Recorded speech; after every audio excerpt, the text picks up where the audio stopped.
The 2023 UCLA Bruins won the Pac-12, doing great.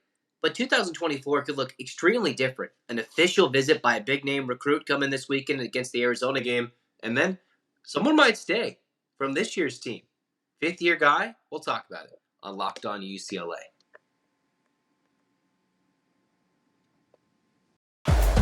You are Locked On UCLA, your daily podcast on the UCLA Bruins. Part of the Locked On Podcast Network, your team every day.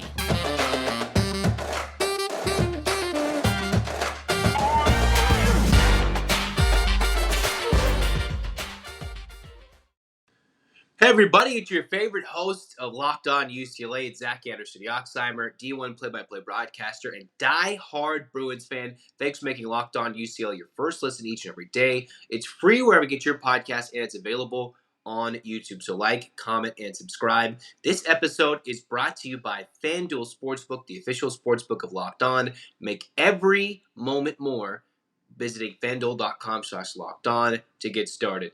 So as I was teasing in the open, who could stay and who might come through for UCLA? Well, we've already talked about one, but let's revisit it. Marcus Adams Jr., a rising four-star in the class of 24, may come in the class of 23. Who knows? He is making his official visit to UCLA this week. Why is that important for Mick Cronin? Well, you could theoretically see this entire UCLA team all move on with the starting five and the sixth man, with David Singleton graduating, with Jaquez, with Clark, with Bona and Bailey potentially going, Tyger Campbell, more on him later. Because who are you going to have starting next year for Mick Cronin? It could be between Dylan Andrews, Sebastian Mack, the two Williams coming from New York and SoCal.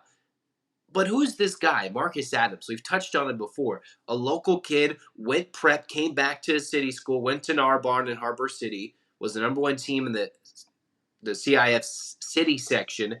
He is 6'8", a wing that could probably play a 3, a 4. He's a 205-pound kid who is 18 years old and very well could reclassify from 24 to 23.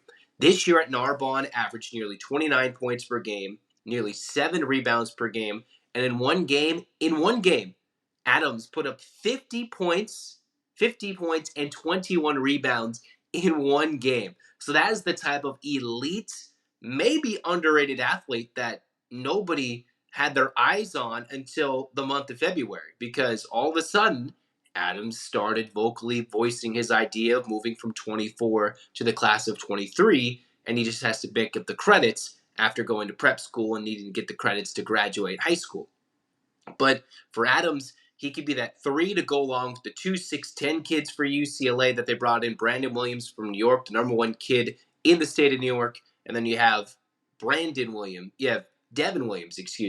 who is at Corona Centennial, the SoCal kid who was on the Open Championship Corona Centennial team who just won over the weekend in the Honda Center.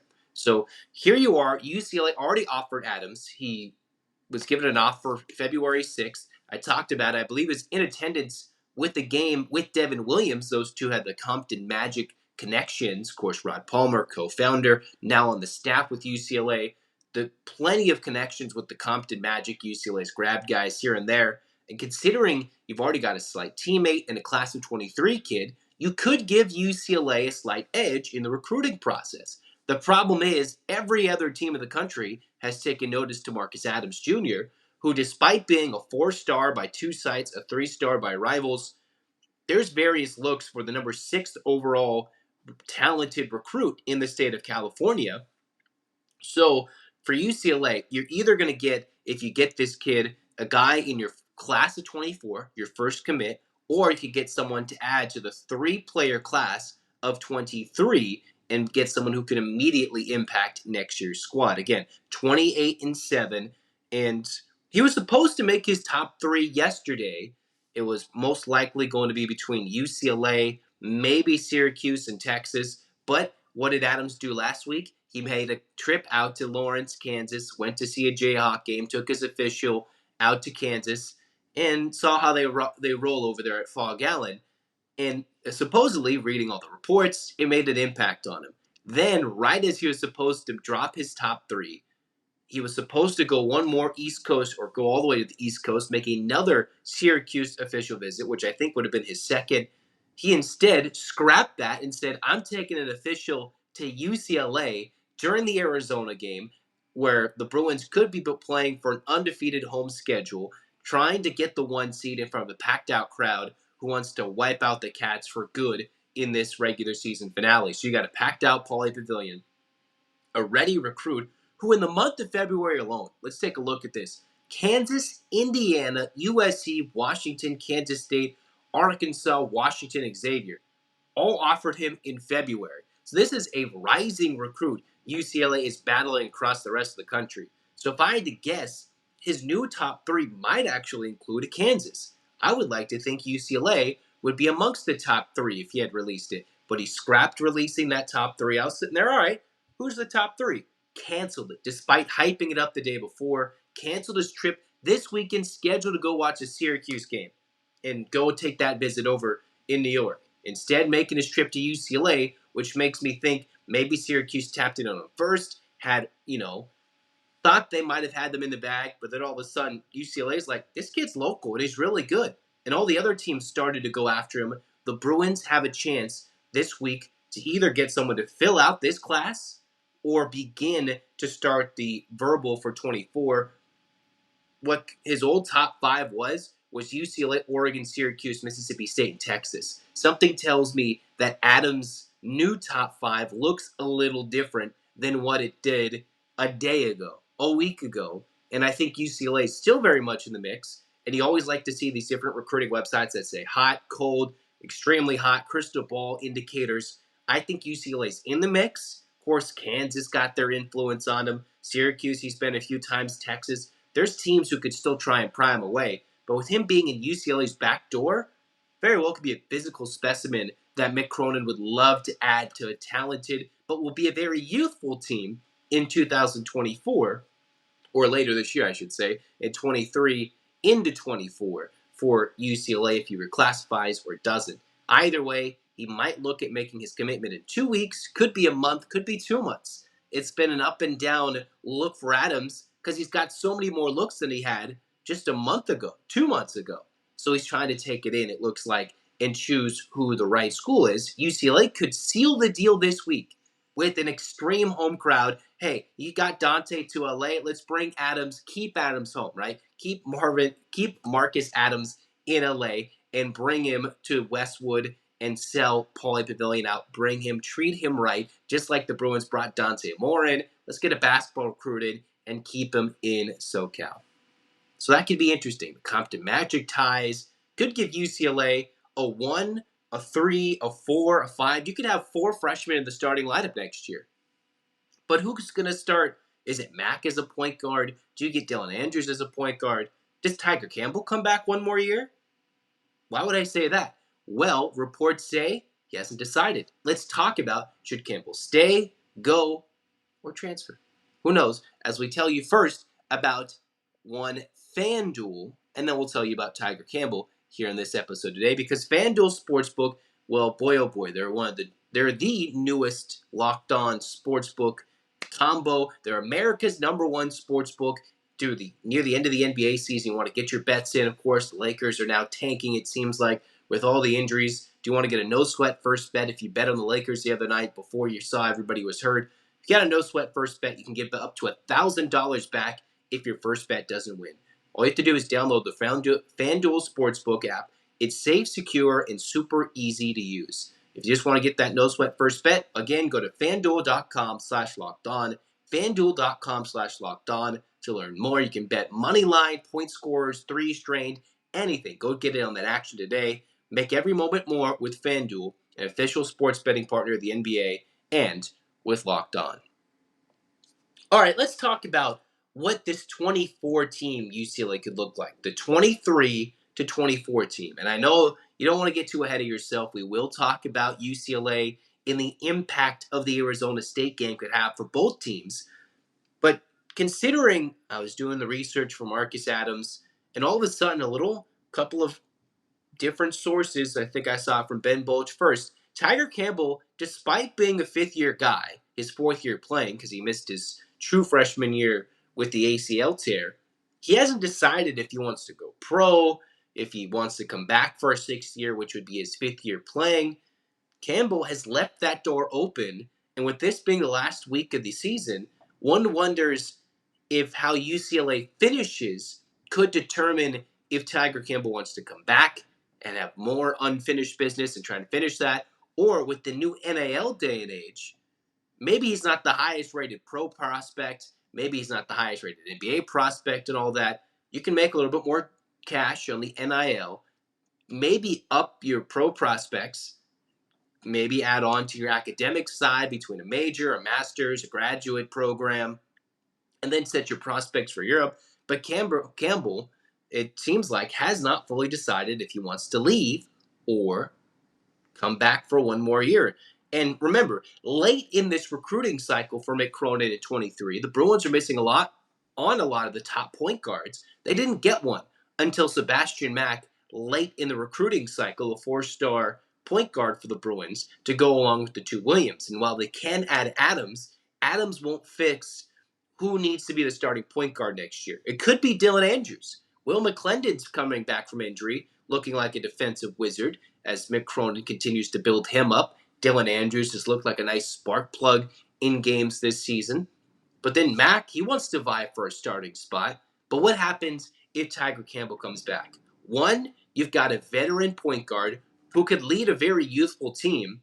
And considering Mick Cronin's already asked a lot of Campbell this season, you look at his numbers. Considering Juzang, Bernard, and Riley all left, that meant a lot more shots and opportunities to score for Tyger Campbell this season. And we've already done this analysis once, but let's take a quick retake back. Let's go back and re-brief you guys on what Campbell's done this year.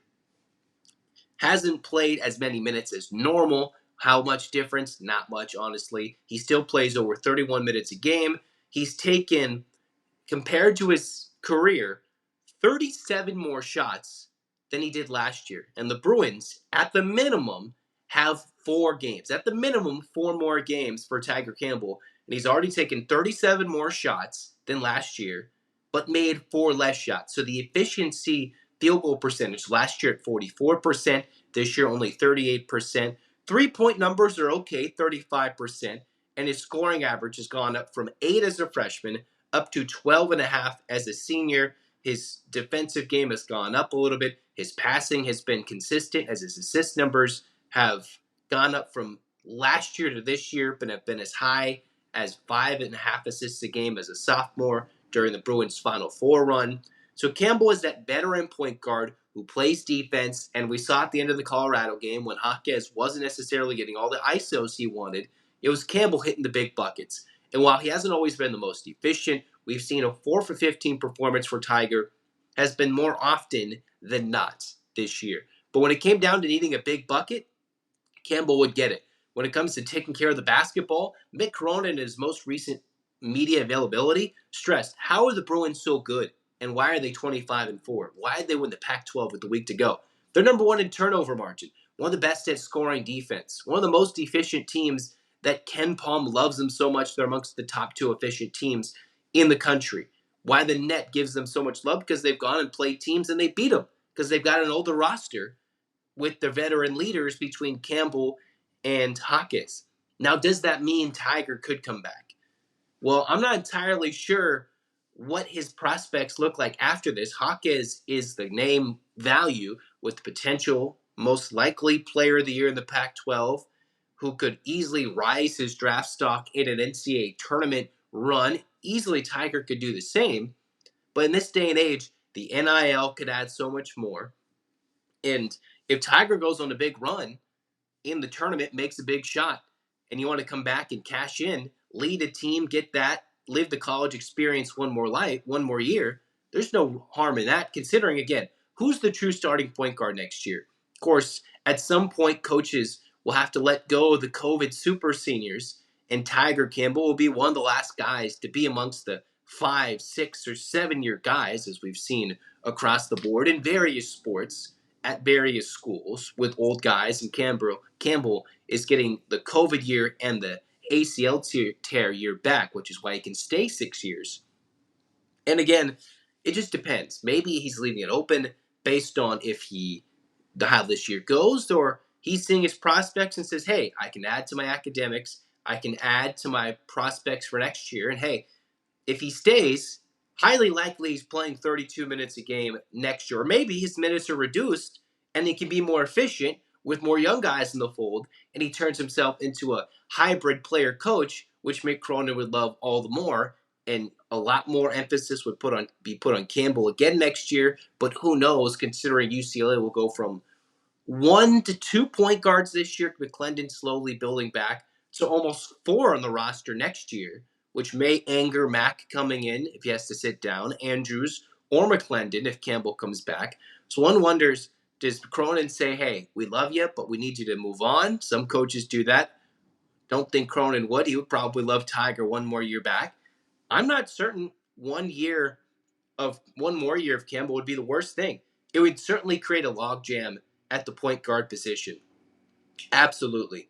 However, you need a veteran for next year's team, and considering it took so long to get a point guard in the class of 23, maybe Cronin wants to build Mac one more year. Maybe Andrews needs one more year in terms of learning the system, and McClendon needs one more year of getting healthy.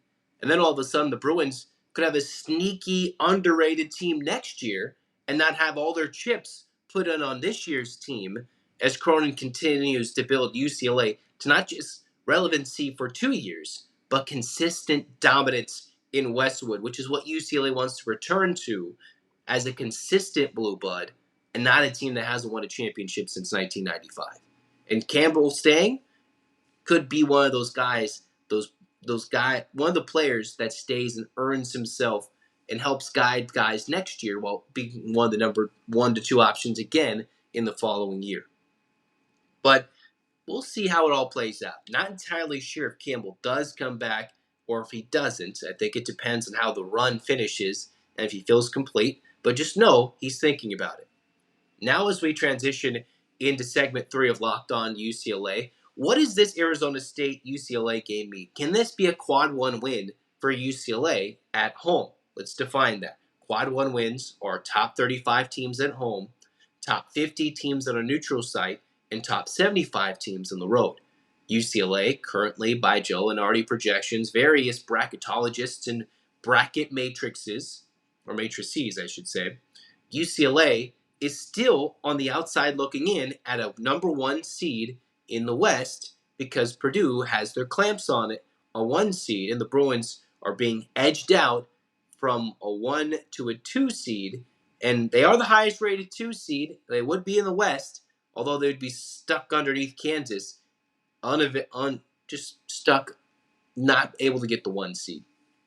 Arizona State, they're just in. Based on projections on the tournament, they are this close to being in the tournament. They are on the good side looking at those teams at the bubble. Arizona State, they get a win. They get a quad 1 win. It would be their 5th of the season. If they could beat USC on the road, that would be back-to-back quad 1 win opportunities. You get a win at UCLA, Arizona State, they're probably in solidified, barring a terrible Pac-12 tournament loss.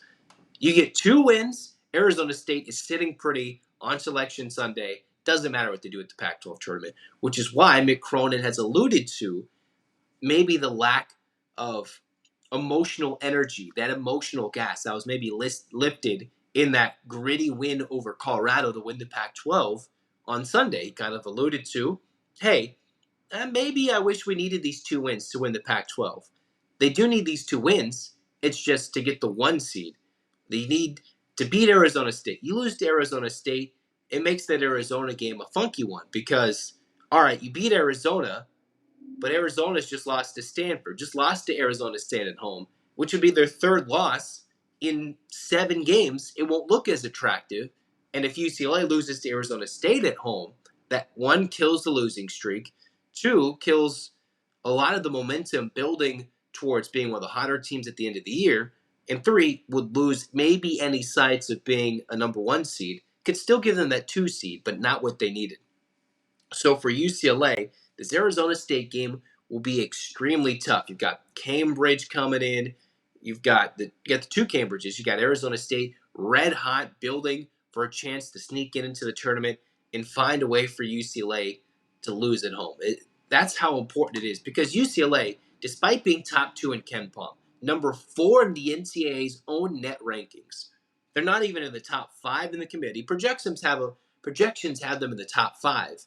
However, with Purdue having one more loss, considering they lost twice at home, on the road to the same place UCLA blew out a team in Maryland, but UCLA is just not getting that respect.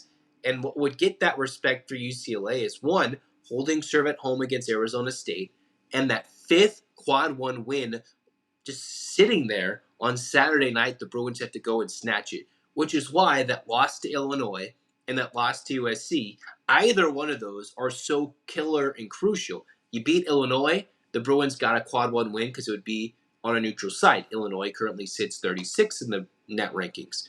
USC just, I believe, outside the top 50, but well within the top 75.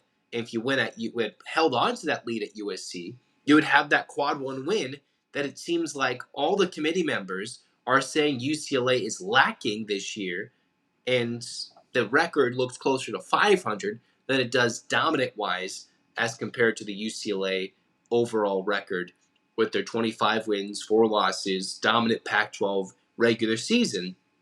They just need to stack up the wins in these next 2 weekends. One here in home, the next one in Vegas, and I think at the minimum, you get 2 wins this weekend.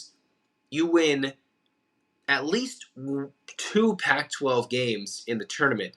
In the Pac-12 tournament, I think UCLA will have solidified themselves as a 1 seed, even if they don't win the tournament championship. You go 5-0, I'm not sure how the committee can leave you out. You go 4-1, I'm still not sure how the committee can hold them away from a 1 seed, but they could be bitter and keep the Bruins away from it. That's how close it is. Arizona State needs this win to stay in the tournament field.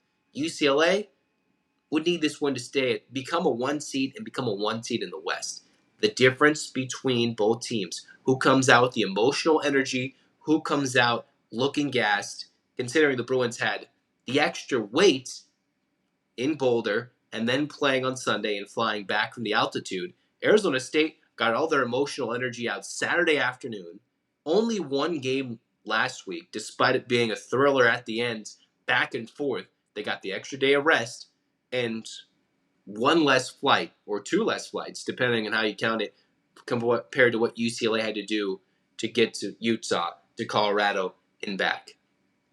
It's important this week, but we'll dissect the keys to that Arizona State matchup coming up in the next episode. We'll talk UCLA's Pac-12 tournament hopes in the next episode. As we drop this episode, they'll be playing Arizona State in the Pac-12 tournament. So we got all that and more fun on Locked On UCLA as we continue on with March Madness. It's officially March. It's time to get mad. That's why you Locked On UCLA listeners should go to Locked On College Basketball. Make them your second listen. Great show. They've got Andy Patton, Isaac Shade, both perfect hosts that come together, give a good overview of the country, and will get your brackets ready. I'm Zach Anderson-Yoxsimer saying so long on this podcast. We will talk to you again soon. Hands up, Bruins fans. 8 clap time, baby. And 1, 2, 3, 4, 5, 6, 7, 8. UCLA. UCLA fight, fight, fight. This has been Locked On UCLA. Go Bruins.